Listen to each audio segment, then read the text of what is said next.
Opa, saudações, mas o primeiro programa, né, Denis? Estamos aqui com um convidado especial, Isso Felipe mesmo. Chama, e a gente vai ter a oportunidade de conhecer um pouco mais da vida dele, um pouco mais da vida profissional. E muito obrigado, Felipe, pela tua presença, estar conosco nesse sábado, e seja bem-vindo. Olha, eu que agradeço a vocês por esse registro que está sendo feito de um pouco da história da minha família. É muito bom isso porque quando eu me dei conta da vida, né, eu tinha muitas perguntas para fazer para o meu pai, para o meu avô, e infelizmente acabou não dando tempo de fazer as perguntas que eu queria. E isso aqui eu espero ajudar meus netos. Com certeza. Que legal, com Esclarecer certeza. alguns aspectos aí da nossa história, da história familiar, da história da Casa Chama. É isso aí. Então, começando o nosso DS Podcast, certo? É um momento especial, né, de conhecermos histórias da Casa Chama, histórias do comércio, certo? Com essa pessoa maravilhosa aqui, Felipe. Bem, chegou um momento importante agora do nosso programa, quando nós vamos falar dos nossos apoiadores. Eu quero começar falando, Sóstenes, do Rogério Braga. Rogério Braga, além de um grande amigo, ele tem uma assistência técnica especializada em notebooks. Chama-se notebook.com. Então, essa loja dele fica lá na Rua dos Mundurucus, número 3502. Telefone para contato agora, hein? 3349-6979. 3349-6979. Entre em contato, fale lá com Rogério Braga. Com certeza você vai ter ali o melhor orçamento e a solução do teu problema. Você que tem ali um notebook parado, um PC que está parado, precisando de uma manutenção, de uma assistência, é só entrar em contato com o Rogério Braga. Beleza? E temos outro apoiador, que é a perfumaria Chama da Amazônia. Você conhece Chama da Amazônia? Chama da Amazônia, sim. Perfumaria. Eu conheci através da minha esposa os perfumes, as colônias. É uma empresa paraense, eu não sabia que era paraense, pioneira no setor de perfumaria aqui no estado do Pará. E ela trabalha com insumos da nossa região, né? E ela oferece não só colônias, né? Eu tenho aqui na minha cola águas e banhos hidratantes, óleos corporais, coleção corporal bio, coleção spa e sabonete líquido. Você que está afim de conhecer esses produtos, você pode ir lá no site chamadamazônia.com.br e você pode ser atendido e eles entregam na sua casa. Puxa, bacana receber esse delivery aí. Fantástico, ótimo para presença. Beleza. Felipe, primeira pergunta que eu tenho, curiosidade, eu não tive tempo, acho que a correria que a gente tem, a Casa Chama. Quando foi que ela surgiu? Pois é. Eu acho que a Casa Chama surgiu na pessoa do vovô, pai do papai.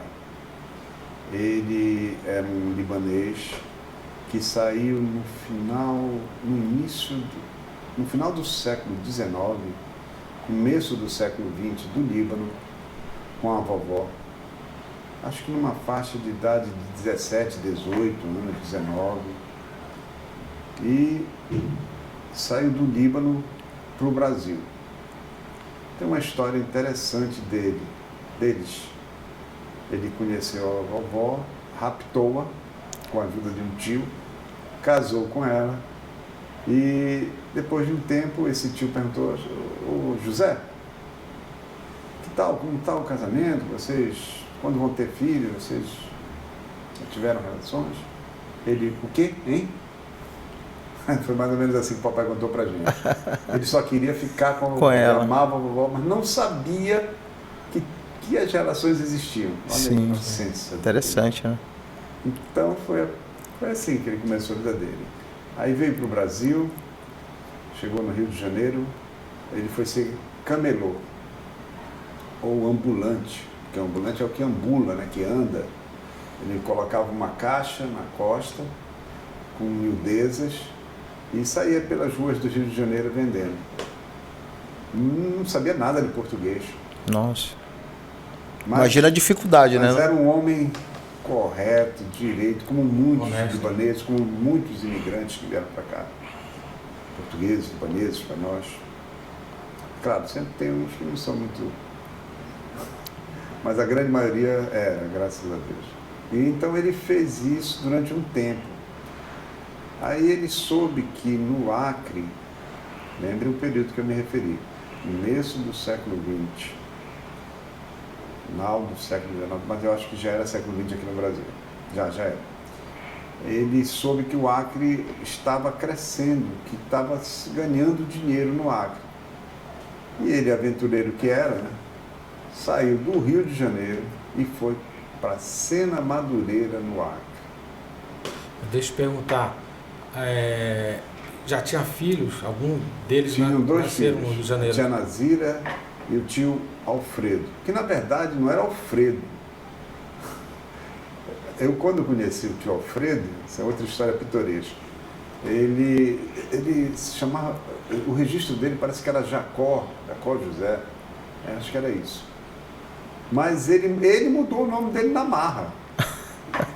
Então eu só soube que ele não se chamava Alfredo quando eu acho que eu tinha uns 20 anos. Porque o vovô, mais adiante, eu avançar na história, Sim. comprou um barco e botou o barco com o nome dele, Jacó. E ele era muito extrovertido, tinha muitos amigos, e os amigos chegavam lá no barco do vovô e diziam: estou mijando na proa do Jacó. Ah! Ele não queria isso. Desculpa o termo, mas né? Como é que eu vou contar de outra Claro. história, né? Fica à vontade. E aí, daí derivavam outras brincadeiras. Ele se aborreceu com aquilo e resolveu: eu não me chamo mais Jacó, agora eu sou Alfredo. Olha que coisa, né? Aliás, ele foi aluno do Conde Coma, que introduziu o jiu-jitsu aqui no Pará. Olha isso. Foi aluno, ele aprendeu a quebrar bengala, a bater em bandido, em gente que entrava na casa chama. Olha Esses só. são parentes da história. Aham. Bom, deixa o tio Alfredo agora de lado, vamos voltar para o Acre. vovô. Então o vovô levou do Rio de Janeiro o tio Alfredo e a tia Nazira. Lá no Acre nasceu o papai, nasceu a tia Vitória, nasceu o tio Jorge, nasceu o tio Lindo e mais 2 tios que morreram. Então, eu digo que a Casa Chama surgiu com ele porque ele nunca deixou de ser um comerciante. E a Casa Chama é apenas uma estrutura física que ele mais adiante conseguiu para exercer o comércio. Sim. Essa estrutura física começou na hora que ele viu que os filhos estavam crescendo no Acre, não tinha educação e ele precisava sair de lá. Passou, parece que uns 2 anos em Manaus e depois veio para Belém. Aí comprou o ponto da Casa Chama e morou nos Altos com a família. Para quem não conhece, a Casa Chama fica bem como chama aquela avenida? Na esquina da Avenida Castilho de França com a Ocidental do Mercado. No Bolônia, Bem em frente no ali ao Mercado do Peixe. Né? Municipal Bolônia, que foi um mercado construído para vender carne. Olha. Carne de boi, de porco. E ali o papai viveu uma parte da infância com os irmãos. O vovô faleceu lá. Minha avó também. E eles estiveram ali, na Casa Chama, além de uma atividade que os remunerava, que sustentava a família, uma vida familiar muito boa. E o que ele vendia na Casa Chama A lá? Casa Chama já vendeu muitas coisas. Teve um tempo que o vovô saía da Casa Chama para ir para o Maranhão comprar ouro. Então, olha como são as coisas, né? Hoje o pessoal do Maranhão, quer dizer, já tem um tempo, o pessoal do Maranhão vinha garimpar e vem ainda garimpar no Pará. Mas houve um tempo que o Pará ia lá no Maranhão pegar o ouro que era garimpado lá para fazer negócio, e o vovô era um desses comerciantes de ouro. Ele tinha um cofre enorme, pesadão, que eu acredito que ele comprou por causa desse tipo de negócio. Mas ela também vendia miudezas. Escova de dente, creme dental, vaselina, parafina, sola de sapato. Outro fato curioso, o papai, com 26 anos, 27 anos, casou com a mamãe. Então ele desceu de paletó branco, todo arrumado para ir para o casamento. O freguês, pelo amor de Deus, Oscar, eu preciso de 2 quilos de sola. Aí ele foi de paletó branco cortar a sola para atender o cliente dele. Interessante.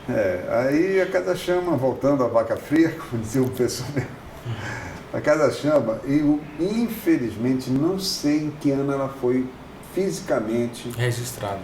Nem digo registrada, ela abriu, porque haviam documentos na loja que sumiram ao longo de 2 incêndios. Em 1985, 84 ou 85? 85. 20 de dezembro de 1985, houve um incêndio em que a tia Vitória morreu, a irmã do papai. Nossa. E ali se destruiu uma boa parte dos nossos registros da história da família. E o outro em 2002, graças a Deus ninguém morreu, mas que acabou de destruir o que a gente tinha de registros. Eu acho que a Casa Chama foi inaugurada entre 1920 e 1930. Nossa. Muito tempo. 100 anos. Praticamente, 100 anos. Já está na terceira, né, geração, né? Já sou a terceira geração. Terceira geração. Um momento assim que você passou para o seu pai, depois, agora, na atualidade, estás contigo. Em que momento foi essa transição? Assim? Olha, como foi... todos nós, quando atingimos a idade de 10 anos, nós somos 7 irmãos, na verdade éramos 8, morreu uma com 2 anos, a Lindinha. Quando nós atingimos a idade de 10 anos, o papai levava a gente para trabalhar com ele, à tarde. Não era um expediente longo, 1 hora e meia. Mas era muito bom. Foi uma escola, né, ali? Era muito bom. Ali você via como é que o papai fazia para ganhar dinheiro, como é que ele trabalhava, como ele era querido, como ele administrava, como as pessoas chegavam. Sem a gente se sentir mal em nenhum momento. Era bom estar ali com ele, era bom ver. E aprendia a fazer conta, né? Porque ele botava a gente no caixa. Aí a gente recebia, dava troco, ele ficava olhando. Aí ele via que a gente já dominava, não ficava mais vigiando. E eu perguntava muito. O problema que eu disse, o Felipe pergunta demais, Maria. Aí o papai falando, mas eu era curioso. Eu queria saber. Sim, só para registrar então, o nome do seu avô e do seu pai, que a gente não pegou. Antes que eu continue a história, que eu só nem respondi a tua pergunta. O papai era Oscar José Chama, que é o nome do meu filho, só que o Oscar é Oscar José Chama Neto. E o papai... Desculpe, eu troquei, eu falei, acho que o vovô era José Jacó Chama, o papai era Oscar José Chama. Entendi. Certo. E o Oscar é Oscar José Chama Neto. Agora, tu me perguntaste sobre a transição. Sim. Quando o papai tinha uma sociedade anterior à nossa, essa sociedade era formada pelo tio Jorge e o tio Lindo. O tio Jorge ficava direto com o papai. O tio Lindo era funcionário do Banco do Brasil, mas nos sábados ele sempre estava lá.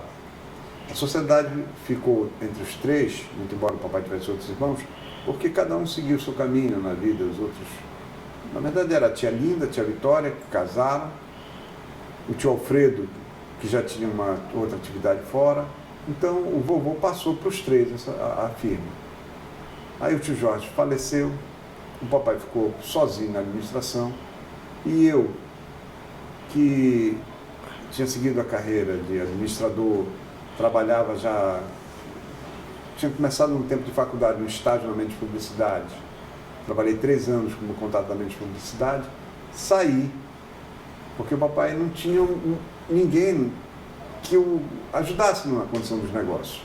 Nós somos 7 filhos, mas cada um tinha um outro caminho na vida. Já estava engajado em outras coisas.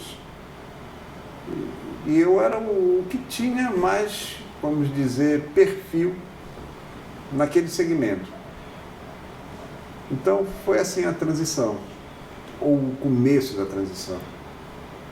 E aí eu cheguei na Casa Chama, eu trabalhava de paletó e gravata na mente de publicidade, uma agência de propaganda, para quem não conhece, na década de 80, muito conceituada. Ela tinha um padrão internacional. Nossa. Os comerciais da mente de publicidade eram premiados em Nova York, no festival que tem o Clio Awards, em Cannes, outro festival de propaganda que tem no sul da França. Dois festivais top de propaganda mundial. E a qualidade da nossa propaganda era nível Rio, São Paulo, era nível internacional. Era bem competitivo, claro, então, não né? todas as peças tinham isso, tinha que ter coisa mais simples, mas tudo feito com excelente qualidade. Tanto que a gente sempre era citado nos anuários como a única, talvez, referência naquela época, ou uma das poucas referências naquela época, de boa propaganda fora do eixo Rio-São Paulo. E eu trabalhei lá, não foi que eu estivesse procurando um emprego, eu fui fazer o trabalho de conclusão de administração, a análise mercadológica de uma indústria. Quando chegou na parte de propaganda, os donos da indústria disseram: vocês têm que ir à mente de publicidade para saber como é que ela lidar com o nosso marketing. E nós marcamos uma entrevista, eu e mais 2 amigos faziam o trabalho junto comigo, e eu e mais um, o Durval Pinheiro, fomos convidados a trabalhar primeiro como estagiário. Eu tinha 20 anos, ou 21. E eu, poxa, vamos aproveitar, né? Acho que é um aprendizado. E foi. Foram 3 anos visitando instituições como o Bampará, governo do Estado, as grandes empresas comerciais do Estado, algumas indústrias, atendendo o CDL, que na época era uma potência, o Clube de Diretores Logísticos de Belém. Naquele tempo tinha o quê? Rômulo Maiorana, Junichiro Yamada, R. Mendonça, só empresas com seus presidentes. E eu era o contato que atendia esse segmento, o contato da mente. Isso me trouxe uma bagagem muito importante para depois ser um empresário. Então, eu larguei tudo isso e fui para lá para ver o peso de novo dar troco do lado do papai. Mas estar com o papai já era uma satisfação, já era um prêmio que Deus me dava. Eu nunca vi um pai como aquele. Que legal. E a transição foi se dando assim. Eu cheguei lá na empresa, tinha uma história bonita, bem construída, um conceito excelente, idônea, correta, um crédito muito bom. E o mercado estava virgem. E eu cheio de saúde e visão. Sim. Nós crescemos muito. Haviam 2 grandes segmentos ali. O papai gostava muito de perfumaria. Ele fez a Perfumaria Chama, criou muitos produtos. Na década de 60, a Perfumaria Chama já fazia aqui em Belém o desodorante Rolon. Ele tinha uma visão empresarial fora do tempo dele. Ele já era fora do tempo dele como pai, como pessoa. Aí você vai dizer: por que tu fala tanto assim do teu pai com carinho? Eu vou dizer um caso dele, que eu talvez já tenha te contado. A Fátima, minha irmã mais velha, namorava o gerente do Banco Econômico. Ela trabalhava lá e namorava com ele. Ele era uns 15 anos, eu acho, mais velho que ela. E ela nova, bonitinha. E um dia ele chegou lá em casa e disse, eu estava na sala por coincidência, vendo televisão, só estava eu e a Fátima, ele, papai e mamãe. E aí ele pediu a mão da Fátima em casamento. Naquele tempo era assim. Década de 60, final da década de 60. Lembre-se daqueles tabus. mulher só casa virgem, só namora com vigia, só sai acompanhada. Então ela foi pedindo casamento. E eu me lembro bem, eu fiquei assustado, né? Poxa, eu vou perder minha irmã, ela vai... Eu não dormi direito. Aí um dia eu vi naquela mesma noite eu vi o papai passar pro quarto da Fátima. Aí ele foi lá, bateu. Minha filha, vamos conversar aqui. Você vai casar porque você está grávida? Se é esse o motivo, não case. Deu todo um apoio para ela, né? É.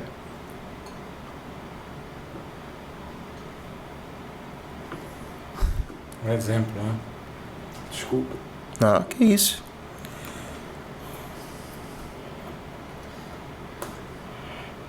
Já faz uns 30 anos que ele morreu.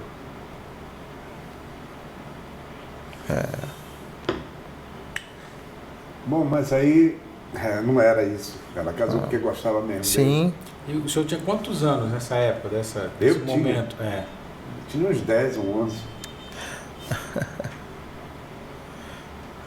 Sim, aí eu larguei o paletó e a gravata e fui pra lá trabalhar com ele. E a gente discutia muito. Não é que mesmo a gente se gostava, eu sei que ele me amava como eu amava ele, mas discutíamos porque eu tinha uma ideia e ele tinha outra. Sim. Só que acabava a discussão, não ficava isso aqui Sim. de mágoa, de rancor, nada. Se fosse o caso, eu ia lá e beijava e abraçava ele.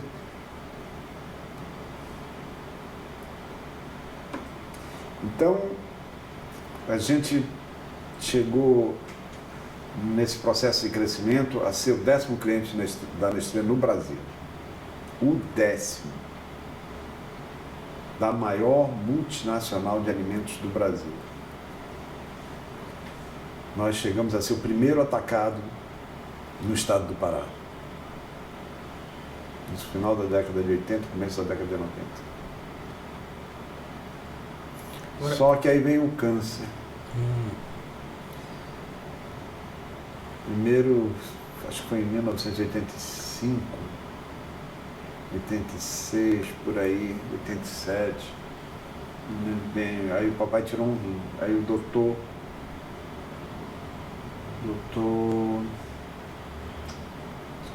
tio do Jader Babá, era um médico excelente, especialista. No caso, disse, olha, eu fiz a cirurgia, ele deve ter uma sobrevida de 6 a 7 anos. E foi exatamente isso. Em janeiro, 5 de janeiro de 1993, o papai faleceu. E aí a gente já estava tendo algumas dificuldades por conta do plano Collor, que no primeiro momento, quando todo mundo se deu mal, a gente se deu bem. Por um momento de estratégia um pouco acidental, um pouco de propósito, a gente não teve dificuldades no plano Collor no início. Uhum. Nem um pouco. Pelo contrário, a gente ficou no nível de faturamento e de rentabilidade ímpar. Por quê? Porque em 1980 e pouco, quando o Sarney assumiu o governo e botou uns planos malucos lá que só deram hiperinflação, naquela mudança de governo, a gente, num primeiro momento, sofreu muito.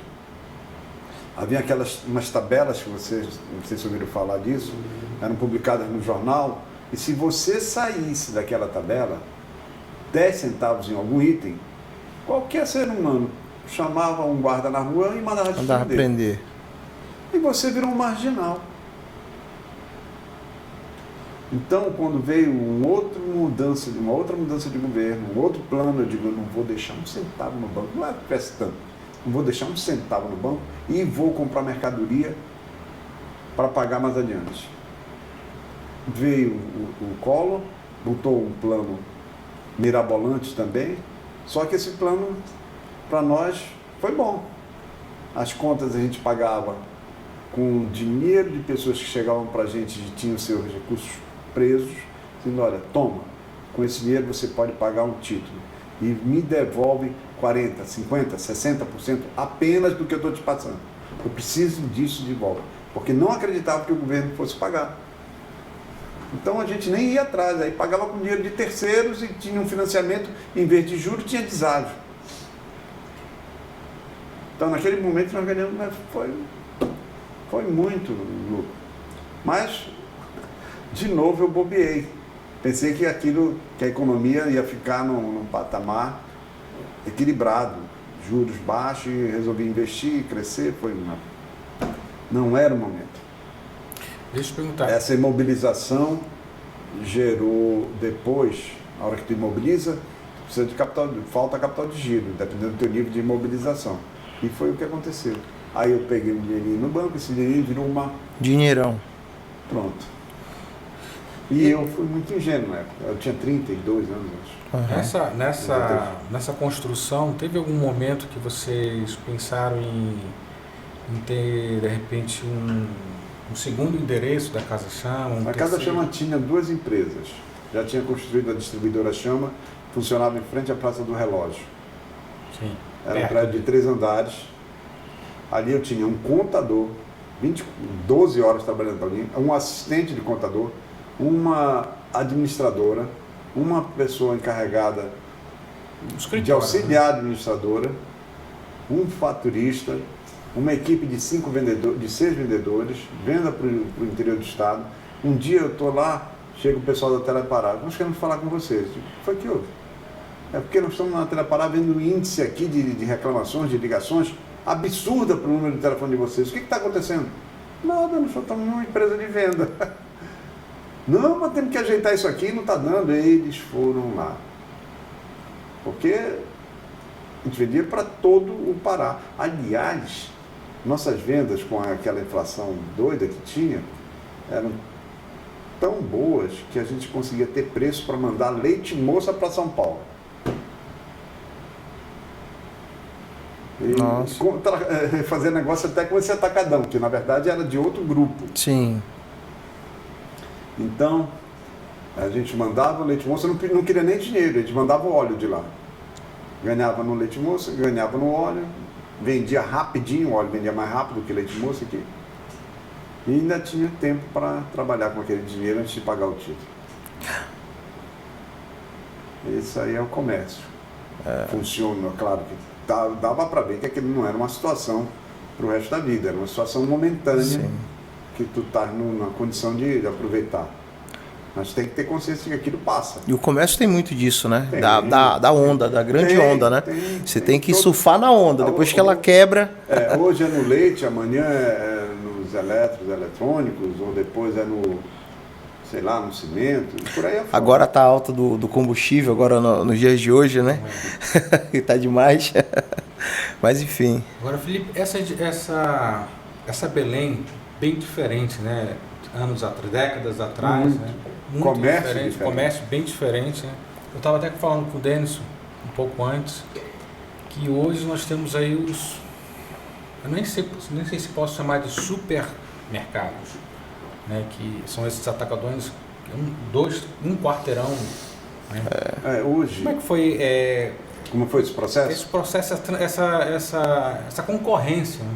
Olha, eu me lembro que na década de eu vou falar, 80... não sei se eu estou com a informação correta. Não sei se a Yamada foi uma das primeiras a Eu vou te contar um pouco que eu sei. Como começou esse negócio de supermercado? Começou nos Estados Unidos. O cara ia acabar com o negócio dele.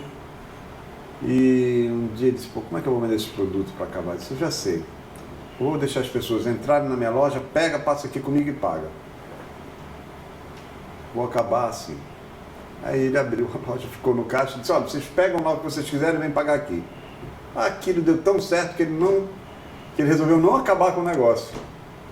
E surgiu o supermercado. Na década de 60, Abílio Diniz, não sei nem se foi ele, mas eu acho que foi ele que começou com esse negócio. Se não foi ele, foi um dos primeiros. Dono do Pão de Açúcar na época. Ia montar um negócio, aí resolveram que o negócio que eles deveriam fazer era supermercado. Chegaram até em Belém. O Wells, lembra? Não, vocês não lembram. O Wells era um restaurante que tinha dentro do Pão de Açúcar. Quando o cara cresce, estruturado, os negócios vão se agregando a ele, sem ele correr atrás, vai aparecendo e ele vai incorporando a atividade dele sem grandes dores de cabeça. Então, eles estavam indo no segmento de supermercado, crescendo aqui, década de 80 para 90. Parece que é isso, mais ou menos. Aí eles viram que havia um segmento que poderia ser bom. Lojas menores, sem luxo, vendendo volumes maiores, caixa fechada. Aí criaram os kit boxes e os mini boxes. Mas naquela época não deu certo. Lá não estava bem definido o perfil. Aí veio o macro, que eu me lembro, foi o primeiro atacado que me inspirou, inclusive. Fiz uma viagem para o Rio de Janeiro e eu vi lá aquele sistema de serviço. Eu digo, isso que tem que ser. Como era o atacado antigamente. O pessoal chegava no interior, por exemplo, com uma lista assim, com 2 páginas. Eu sentava aqui, tu sentava aí com a lista e pechinchava os itens todos daquela lista.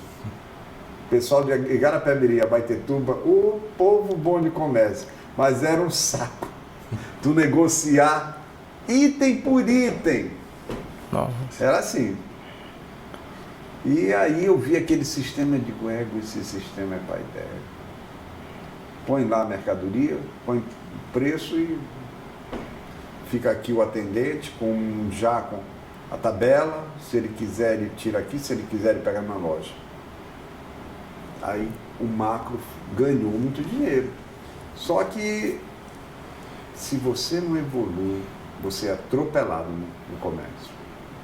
Com todo o tamanho dele, os atacados foram evoluindo para esse tipo de loja que vocês veem hoje. Uns chamam de atacarejo, outros chamam de quê? De supermercado, de atacado. Um se identifica como atacado, mas o atacado é para vender para segmentos, vamos dizer, empresariais, em princípio, né? Ou outros segmentos, mas que comprem em volume. Aí tu vê lá uma dona de casa. E vê uma porrada de dona de casa.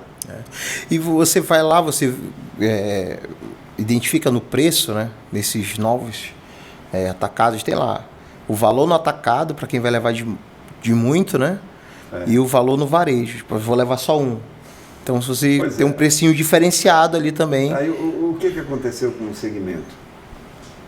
Ele pegou e misturou tudo. Eu não tenho por que atender só o atacado. Se o cara do consumo quer comprar, eu vou abrir para ele. Isso. E aí o macro tinha o cartãozinho, você tem que passar o seu cartãozinho, fazer um cadastro. Foi, como eu falei, atropelado. O atacadão, o açaí, o Mateus, abre a sua loja, está aqui o preço. Compra quem quer, vai pagar. Nas minhas formas que eu aceito de receber, se tu és varejo ou se tu és atacado, para mim é indiferente. Não quero saber, não. Naquele momento ali eu quero vender. Tu vai escolher o preço de atacado ou de varejo. É claro que tem as empresas que eles vão e atendem individualmente, alguns volumes, fazem negociações melhores. Mas hoje em dia essas lojas confundem. Até é difícil de dizer onde tu vai sindicalizar uma loja dessa. No segmento de atacadista ou no segmento de supermercado. Aqui em Belém tem um sindicato de supermercado, no Brasil não tem, só aqui. Porque a Justiça do Trabalho entende que o supermercado já está enquadrado no sindicato de varejo. A Justiça do Trabalho entende, inclusive, que esses atacados aí têm que se pautar nas suas folhas no que for definido pelos sindicatos de supermercado. Aqui já tem uma definição, mais ou menos assim. O senhor faz parte também desse Sindicato? Sindicato. Como Sim. foi que isso começou? Como foi que eu entrei nisso? O sindicato, por lei, a instituição que pode fazer a negociação de salários, junto com o sindicato laboral. Só ele é que tem esta autoridade. Então, anualmente, o sindicato laboral apresenta a sua pauta de reivindicações, senta com os sindicatos diversos, no caso meu atacadista, e negocia os benefícios ou os reajustes no salário. Eu sou o presidente do sindicato atacadista de Belém. Minha abrangência é só Belém. Certo. E estou filiado à Federação do Comércio. Vários sindicatos formam a Federação do Comércio, todos sindicatos patronais. Então tem o sindicato de cabeleireiro, sindicato de farmácia, de factory, sindicato de ambulante, que queira ou não é um empresário. Sim. O pessoal esquece, só pensa nos grandes, mas o rapaz que está indo com uma banca, ele está por conta dele. E que precisa de uma licença para trabalhar ali também, né? Precisa. Isso aí ele consegue junto à prefeitura. Sim, então é uma coisa pessoal, praticamente, entre ele e a prefeitura. É porque a gente às vezes olha ali no cantinho, tem alguém ali, mas ele está todo regularizado, tem toda uma fiscalização às vezes, né? Na maioria das vezes. Sim. Não vou dizer que todos estão, Sim. mas na maioria das vezes. Então, a nossa federação, continuando a explicar, o sindicato é ligado à federação e a federação é ligada à Confederação Nacional do Comércio de Bens e Turismo. Quer dizer, o pessoal do segmento do turismo também está com a gente, no nosso segmento. E eu, como foi que entrei nisso? Vamos voltar ao Sarney de novo. Quando eu comecei a trabalhar, eu digo, eu não quero saber desse negócio, olha, não quero saber de me envolver com sindicato, com associação comercial, ou seja lá o que for. Eu quero trabalhar para minha empresa. Mas aquelas famigeradas tabelas que eu me referi agora, me deram muita dor de cabeça. Um dia eu estou na loja, entra uma senhora com um policial, seu açúcar aqui está 10 centavos mais caro. Eu digo, não, minha senhora, esse açúcar aqui é o triturado, não é o refinado. A senhora vai ver o triturado no preço que está aqui e o refinado no preço um pouco mais acima, até porque a elaboração dele é mais cara. Não, o senhor tem que vender nele, seu guarda pode prender ele. Aí isso vai acontecendo 1, 2, 3 vezes, outros foram presos. Pelo amor de Deus. Aí um dia, ainda nesse contexto, a gente recebe 10 caixas de leite ninho, começou a faltar produto. A primeira vez eu recebi essas 10 caixas de leite ninho, ia vender no atacado. Aí entra a SUNAP, que era o órgão fiscalizador, uns 4 ou 5 agentes, e mais 3 da Polícia Federal de metralhadora dentro da Casa Chama. O que é isso? O senhor não pode estar vendendo leite no atacado, o senhor tem que vender aqui no varejo, lata por lata. E para que essas metralhadoras? Ele disse, é a obrigação nossa estar aqui, de pôr para cumprir a lei. A lei. Abre a caixa e fiquei com... Isso aconteceu várias vezes. Aí tu vai virando o bandido da história. O político lá cria uma situação de obrigar quem está na iniciativa privada a produzir, perdendo dinheiro, porque ele não consegue controlar a economia. Como é que tu vai encarar isso sozinho? Aí tu entendes por que o agrupamento é necessário. Aí nós fomos para o sindicato. Sim. Envolvemos a federação e aquele tratamento de marginal acabou. Pudemos sentar na mesa e conversar. Por isso que eu estou até hoje nesse segmento. Muitas vezes a gente pensa que foi só por causa das negociações trabalhistas. Não. Esse segmento, e eu digo para muito empresário que não entende hoje, que tem que existir como o Exército existe. Nós não queremos usar o Exército, mas ele tem que estar lá. Se há uma postura... A quebra de limites, né? Contrária a isso, e não é honesta e não é justa, a gente tem que reagir. E sozinho não vai ganhar nada. juntos as chances aumentam demais. Então eu estou no sindicato assim. Felipe, mudando um pouco do assunto, eu lembro que eu estava em casa assistindo o jornal, morava com meus pais e eu vi a notícia do incêndio, a segunda vez. E foi solucionado, descobriu, foi acidental? Olha, eu não tenho oficialmente nenhuma resposta. Tu estavas presente? Foi de madrugada? Como é que foi que aconteceu? Eu vou falar do primeiro incêndio. Sim. O primeiro incêndio, em 1985, era 1h da tarde, nós tínhamos fechado a loja, eu e o papai, e a gente nessa época fechava a loja e ia almoçar em casa. Eu ia para minha casa, o papai ia para a casa dele, e a tia Vitória subia e ia almoçar com os funcionários. Só que um grande detalhe, nós desligávamos o geral da luz. Então, já descartou curto-circuito, porque ela não via televisão, não se ligava a luz, rádio, nada, ficava desligada a luz. Mas era uma casa antiga, muita coisa madeira seca, muita coisa, vamos dizer, combustível. E eu acho que foi cigarro, o primeiro incêndio. Começou embaixo, no fundo da loja, onde ninguém ficava numa hora daquela, entre 1h e 3h. Estava todo mundo lá para cima, tinha o sótão, depois o primeiro andar. E estava almoçando lá, tinha um fogão, tinha comida, mas tudo tranquilo. Almoçaram, começaram a descansar. Aí o pessoal da rua foi avisar que estava saindo fumaça no fundo da loja, lá embaixo. Mas foi tudo tão rápido que ela era idosa, com uma ferida enorme na perna. Quando ela tentou descer, ela não deu mais. A escada estava pegando fogo, a escada de madeira. Sim. Construída no início do século XX, né? Então, não teve jeito dela descer. Uma outra empregada doméstica que trabalhava lá, a cozinheira, saiu pela janela, mas quase perde a perna, decepou. A perna dela ficou presa pela pele. Aí o doutor Adenauer, que foi secretário de turismo depois do governo Jatene, na época ele conseguiu salvar essa senhora e salvar a perna dela. E a tia Vitória faleceu. Então, este incêndio, para mim, foi provocado por isso, por cigarro. Não sei que outro produto poderia ter provocado essa combustão. Sim. O segundo incêndio foi em 2002. Mais pra cá, né? Segundo domingo do Círio. Segundo domingo de outubro, dia do Círio.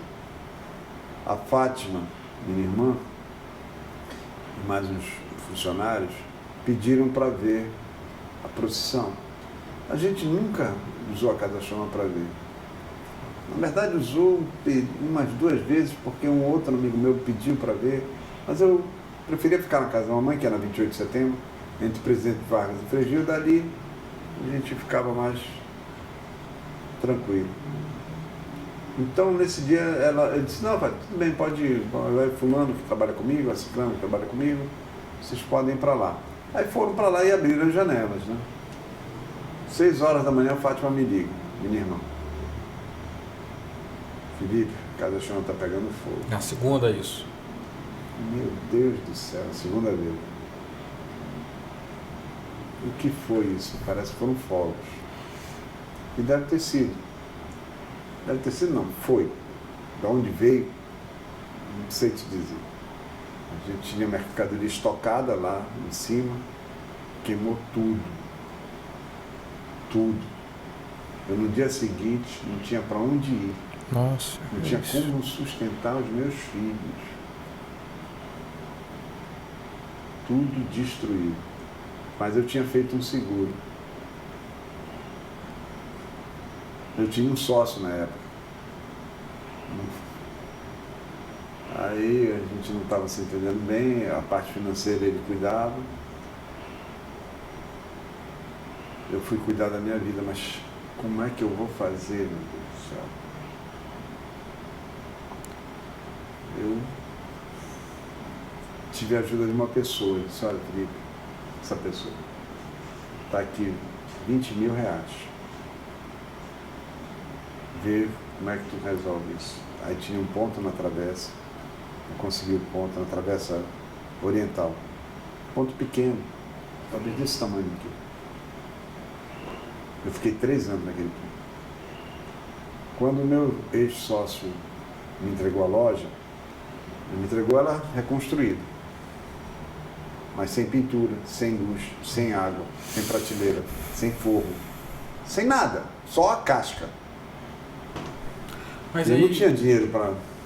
Felipe, fala pra gente também, teve um movimento, não sei se foi da prefeitura ou do governo que reformou. Não, a prefeitura nunca, nos 2 incêndios, no primeiro incêndio a prefeitura até recebeu um seguro que ela fazia, mas a prefeitura não gastou um palito de fósforo, um palito que seja nas 2 obras. Ela não, nada. Aliás, nós fizemos questão de reconstruir o mais próximo possível do que era o prédio.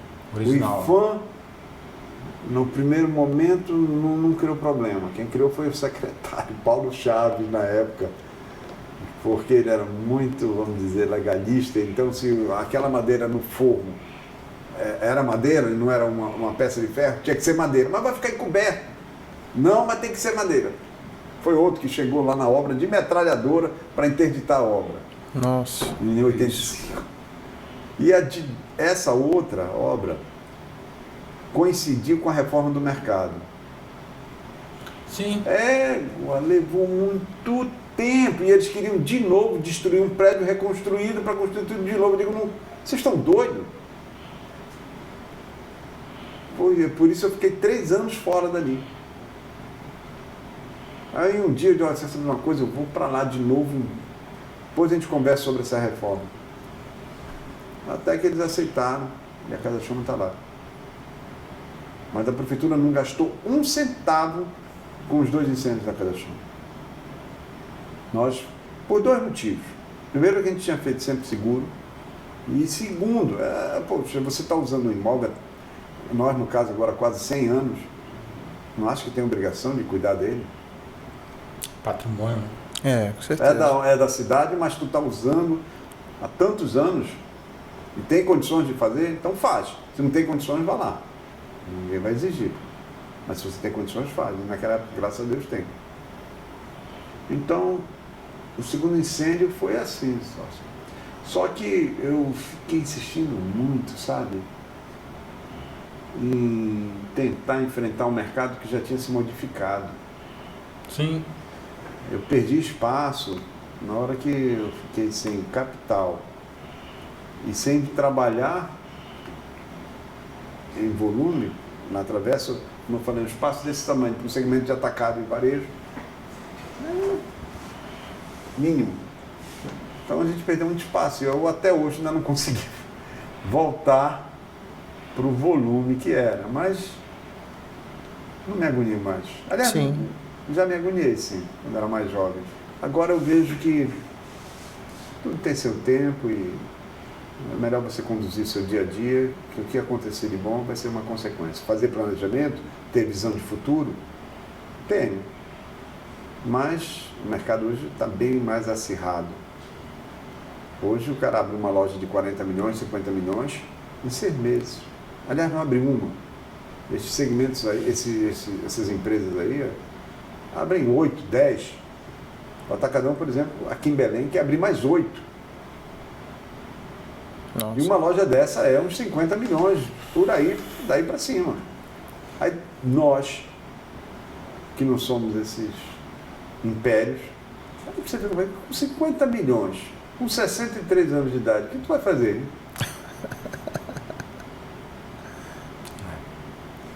Se tu tivesse 50 milhões, né? Bom, mas é um segmento que eu gosto e é um segmento que vira e mexe, eu vou estar sempre nele. Eu queria perguntar uma coisa, né? Tipo, o mundo todo passou por esse problema agora da pandemia. Fiquei sabendo também que o senhor ficou um tempo doente ali, pegou Covid. Né? 3 vezes. 3 vezes. Queria que o senhor falasse também um pouquinho desse desafio que foi, né? Foi um momento para todos os brasileiros, para todo mundo, para toda a terra, muito difícil. Né? como era que eu via a coisa? Primeiro, aquelas cenas e as notícias da Itália me impressionaram muito. Me impressionaram muito. As notícias que vinham, eu me lembro de ter visto um vídeo de um rapaz largado, no meio, em cima de uma maca, e ele agoniado para respirar, e ninguém dando atenção nele. Eu fiquei pensando, caramba, será que é assim que vai ser a vida das pessoas doentes? Que não me impressionou muito. Depois o volume de mortes da Itália, de médicos, de enfermeiros, de pacientes. Caramba! Mas como foi que eu agi? O que é para fazer? Vamos nos proteger?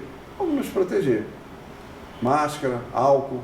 E eu fiz isso, mas não pude parar de trabalhar. Quem está na iniciativa privada, e vocês em parte estão, não tem essa de vou deitar, ficar vendo Netflix e o mundo vai melhorar e eu volto para a atividade. Não tem isso, não como. Mas em algum momento foi impedido de abrir? Não, foi. Não no meu segmento. Sim. O meu segmento é necessário. A pessoa tem que comprar arroz, feijão, açúcar, óleo. Certo. Um dos meus segmentos, né? A gente tem a perfumaria. Sim. Se bem que o predominante lá é o alimento. Então a gente não foi, mas outras empresas foram, né? Então eu segui a vida me protegendo. E quando eu peguei a primeira vez, eu não senti nada. Nada. Sabia que eu tinha pego por causa dos exames, mas continuei trabalhando. Até que um dia eu estou fechando a loja, chega uma moça lá que eu conhecia, que faz jogo ali de bicho. Tem muita gente fazendo isso lá no Ver o Peso, né? E aí você acaba ficando amigo de vários lá. Aí ela disse, não fecha, porque eu tenho que comprar um negócio. Eu digo, abre a loja aí, vamos atender a menina. Aí ela disse, muito obrigado. Aí me abraçou. Quando ela apertou meu peito, égua da dor. Tipo, não é possível isso, tem alguma coisa errada. Eu tenho 2 stents. Em novembro eu tinha feito, de 2019, um check-up, eles estavam normais, estava tudo tranquilo. Fui investigar. Por sorte encontrei o Dr. Ismael Pamplona. Ninguém me indicou. Eu ia na Unimed, mas eu vi o caos da Unimed. Estava um pouco menos já em junho. Maio para junho, final de maio, começo de junho. 2020, aí eu me lembrei do 2020. hospital em frente à Unimed, Porto Dia. Aí disse, quem é o médico aqui? Eu disse, aquele senhor, Dr. Ismael. Por sorte era cardiologista também. Aí eu fui conversar com eles. O senhor atende quantas pessoas aqui? Umas 90 por dia. O senhor é corajoso, né? Meus parabéns. Até hoje eu digo isso para ele. Que Deus me abençoe. Aliás, hoje de manhã eu fui lá com ele. Então ele mandou fazer os exames e o diagnóstico era o seguinte, depois de alguns, olha, tu está com uma obstrução pesada aí, vamos fazer um cateterismo. Quando? Hoje? Amanhã a gente faz. Aí chamou a médica que colocou os 2 stents e eu comecei a fazer o exame. Aí, no meio do exame, rapaz, eu nunca tinha acordado, eu acordei. Eu acordei e senti ela fazer assim, o instrumento vem por aqui, né? Tem uns que vão pela virilha, mas eu venho por aqui. E aquele negócio batia e não entrava, não passava. Caramba, eu disse, Miriam, o que é isso? Disse, não tem jeito, Felipe. Dorme, volta a dormir aí. Vamos ter que fazer uma cirurgia de peito aberto. Não. Aí digo, tá bem, vamos lá. A gente se dá tão bem, eu digo, Miriam, como é o negócio? Ele disse, Felipe, essa cirurgia tem um apelido. E como é o apelido dessa cirurgia? Fazedora de viúva. Digo, olha, vamos em frente, né? O que tem que fazer? Mas, quando você chega num momento desse na vida, eu acho que a tua maior preocupação é estar bem com Deus. Ninguém sabe que hora vai, viu essa moça ontem? Isso, né? Então, se fosse a minha hora, dizer, meu Deus, eu só não quero que tu desampare a minha família. e que eu esteja bem contigo. E o resto, que seja feita a tua vontade. Eu fiquei, graças a Deus, fiquei calmo. Eu só fiquei agoniado quando eu estava na UTI, que eu já tinha feito a cirurgia, né? E aí eu fui para a UTI, e aquela UTI, ou coisinha necessária, mas angustiante. O cara tira teu coração, põe de volta teu coração, costura de volta, costura os teus ossos. Aí toma uma série de remédios. Eu acordei agoniado, tiveram que me amarrar. Aí daqui a pouco eu acordei de novo, eu quero sair daqui, eu quero sair daqui. Fiquei só 2 dias lá e saí. Aí pronto, fiquei bem. Aí em janeiro desse ano peguei de novo, fui para o hospital por causa do perigo da oxigenação baixar muito, e eu precisava ser entubado, mas não fui. Fiquei 15 dias lá, saí. E 3 dias depois voltei de novo, já para o Amazônia, porque eu senti uma dor aqui, isso aqui é pedra. Eu já tive esse negócio. E era pedra mesmo. Eu acho que esse vírus, só daqui uns 15, 10 anos, 20 anos, sei lá, vão efetivamente saber o que é que ele faz no teu organismo. Mas eu achei muita coincidência 2 problemas meus se manifestarem logo depois dele. Então fiz outra cirurgia, mais simples, e depois de 10 dias, 15 dias, não lembro, eu já estava de volta em casa. Aí eu fiz uma viagem agora para o sul, num congresso de sindicatos empresariais. Quando eu voltei, com um corpo mole, fui fazer o exame, o médico está com Covid. Eu não acredito, eu já tomei as 2 vacinas, já tive 2 vezes, está com Covid. Aí eu fiz um outro exame de sangue, confirmou, estava com Covid. Mas estou bem agora. Que desafio, né? 3 Covids, 2 operações. Mas eu te digo uma coisa, eu só estou aqui pela misericórdia de Deus. Sim, é isso. Eu, mentalmente, a minha cabeça está boa, graças a Deus. Porque isso mexe, né? Porque todo esse Mexe. receio. Eu, quando estava no hospital, agora é bom que tem esses videozinhos curtos, né? Eu já estava querendo ficar meio deprimido de estar ali, né? Aí eu ficava vendo o TikTok, tem uns que o cara filma no carro, numa estrada, ouvindo música. Eu me sentia dentro daquele carro ali, fugindo daquele ambiente. Eu fiquei vendo, acho que 50% do meu tempo esse tipo de vídeo, para sair dali. Minha mente não ficar presa, agoniada naquilo. E isso me ajudou muito. E eu estou, graças a Deus, estou me sentindo bem. Se amanhã ele quiser me levar, estou aqui, mas já disse. As 2 coisas que eu peço a ele: não desampare minha família e que eu esteja bem com ele. É isso aí. Cara. E a Casa Chama segue a vida. Pequena Sim. hoje. Está lutando para ganhar o espaço que perdeu. Não precisa ser o espaço do Atacadão, não. Um pedaço um pouquinho melhor do que hoje. E seguir.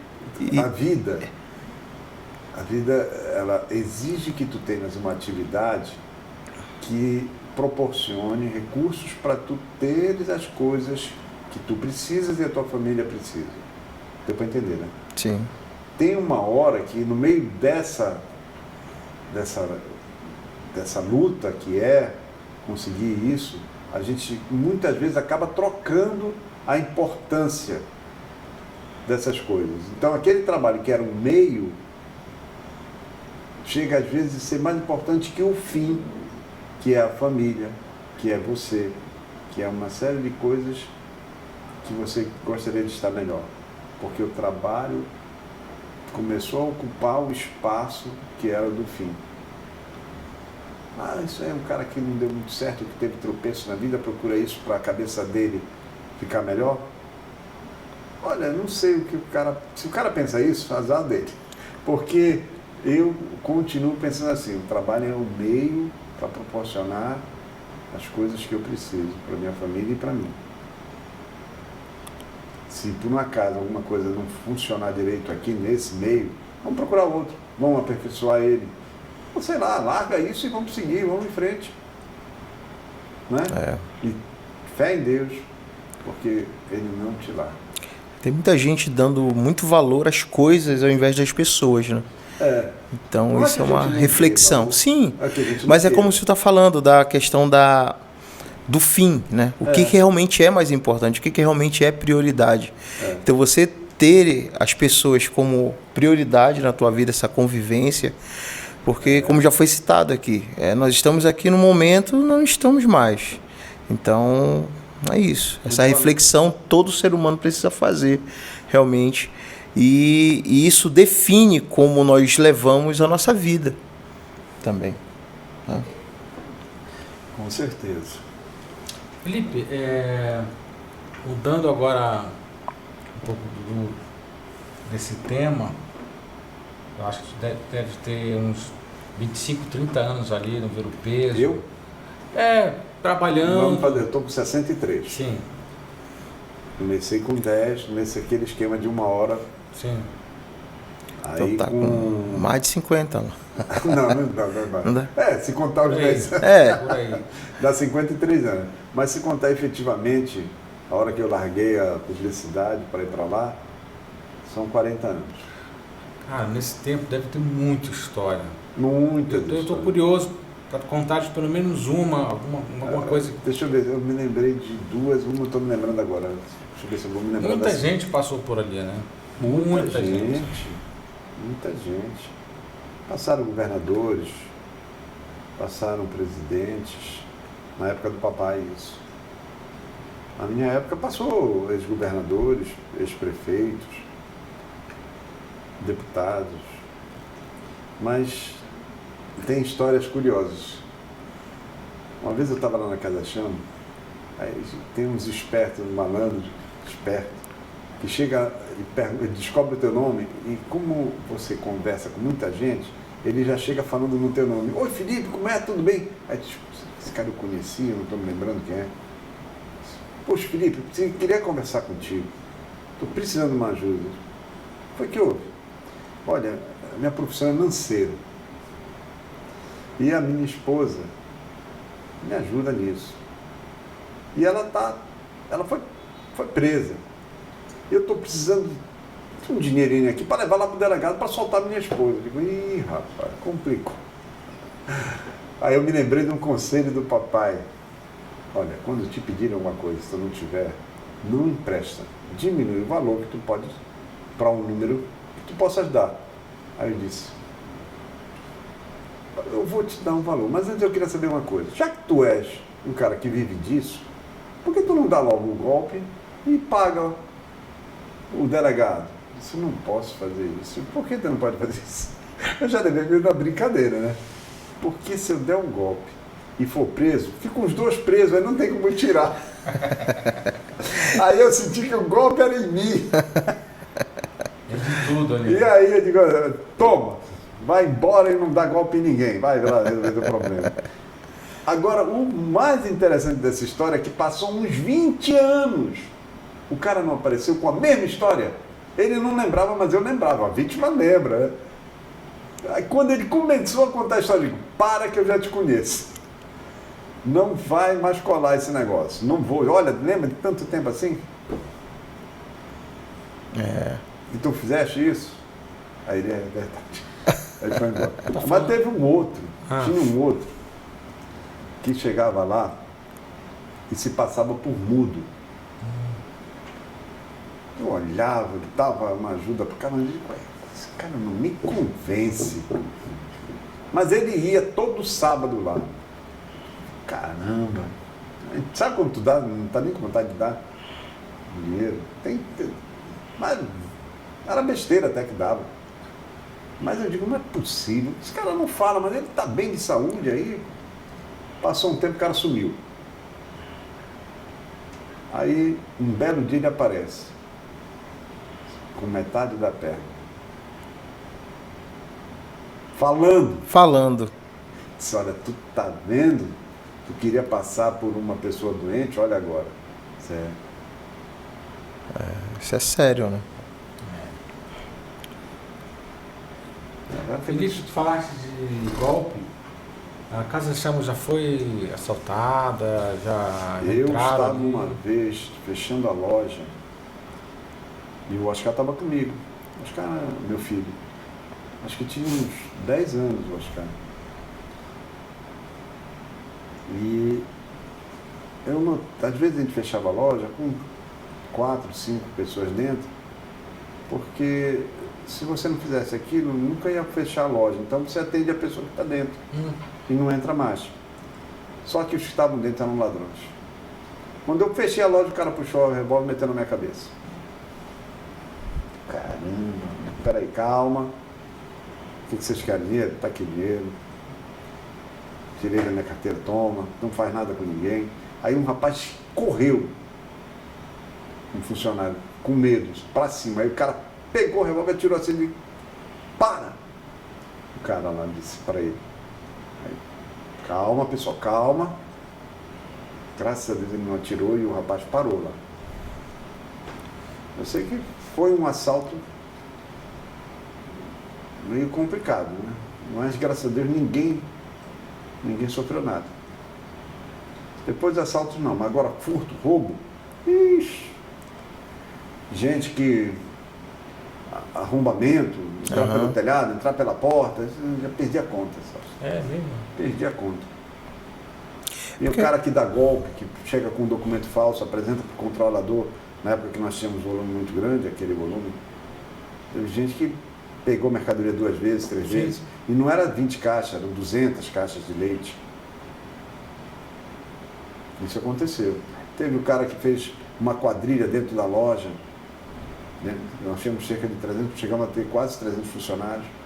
Então, o entregador combina com o que dá saída, com o motorista, faz uma quadrilhazinha e desvia.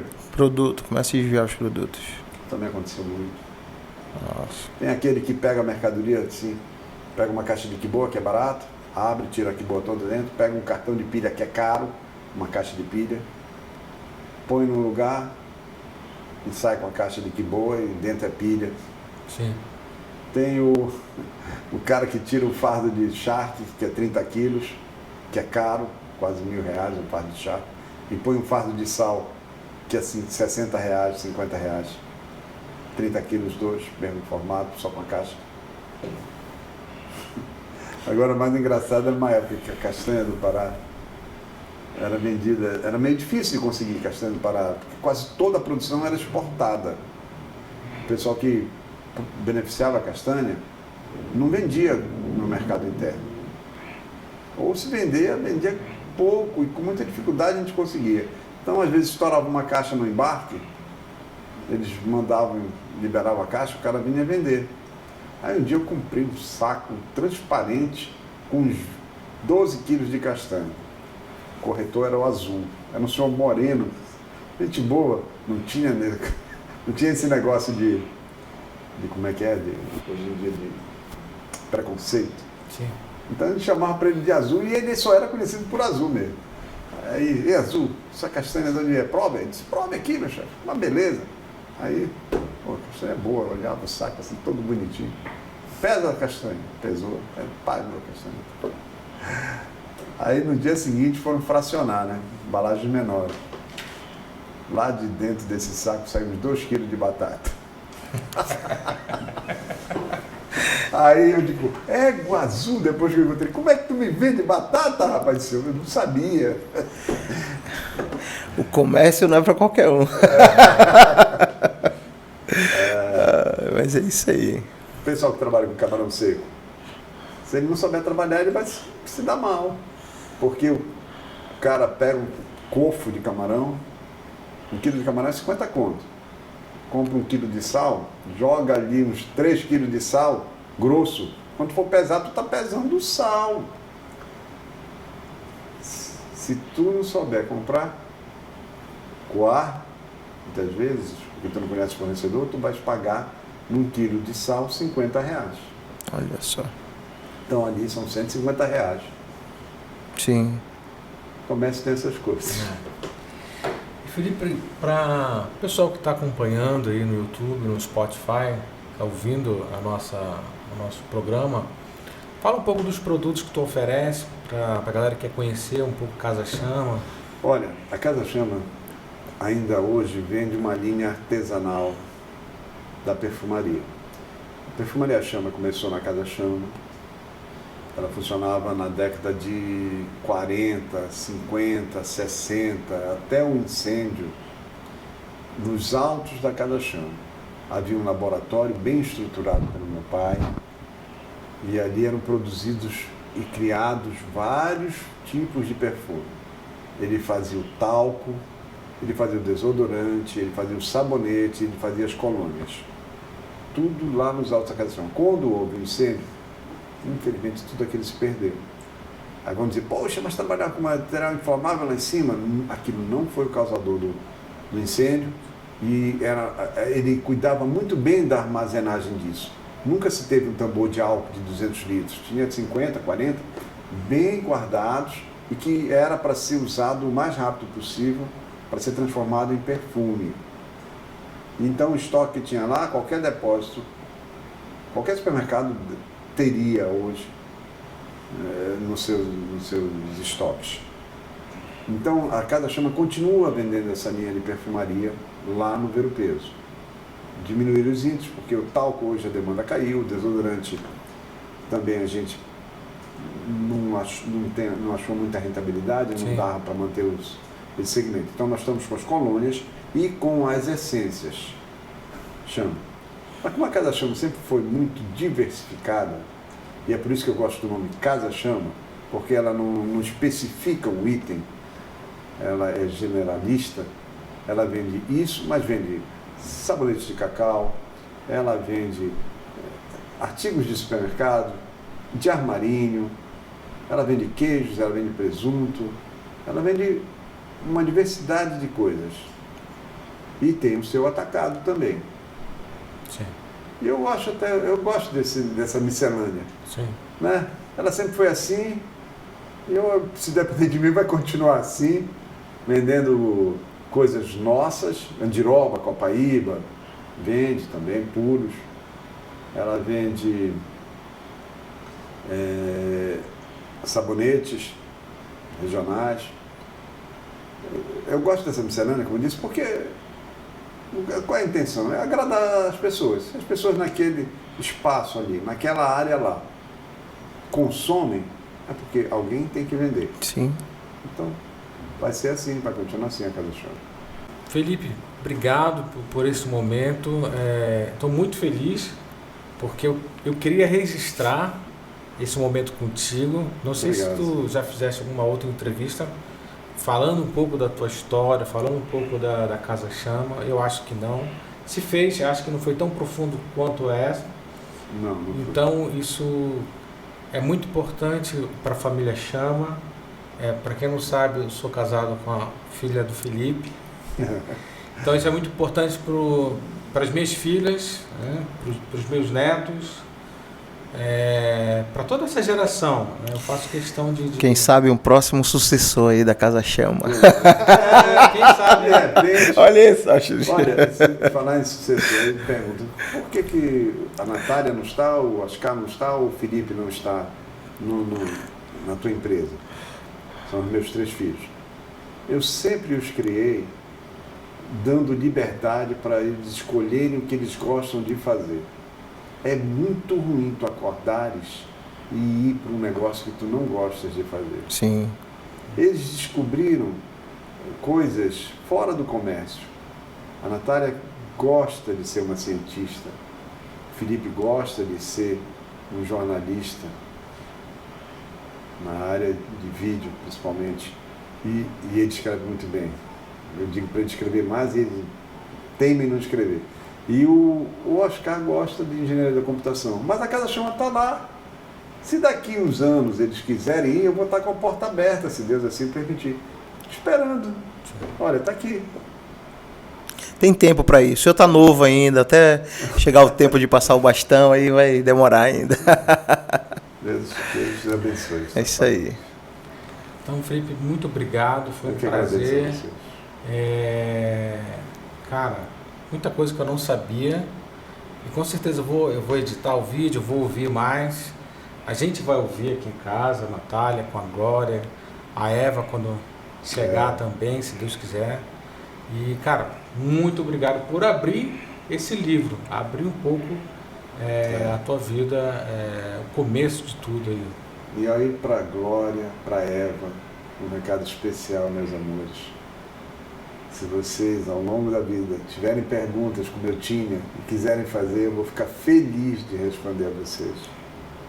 Eva, eu já te amo. Glória, tu nem precisa saber. Ou melhor, nem precisa que eu diga. Eu te amo também demais. Legal. História linda da sua família. Muito bacana estar aqui também e ver e assistir, né, presenciar aqui esse carinho que o senhor fala do seu pai.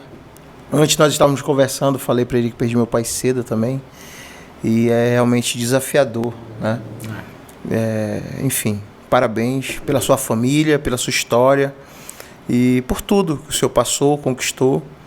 E, enfim, estou muito grato de estar aqui mesmo, com vocês, ouvindo tudo isso. Eu que agradeço a vocês por essa oportunidade, por esse registro, que eu não faço com a intenção de envaidecer, isso não existe. Eu faço isso com a intenção de transmitir para que alguém aproveite essas experiências e, de alguma forma, isso possa ajudá-lo no seu dia a dia. Legal, bacana.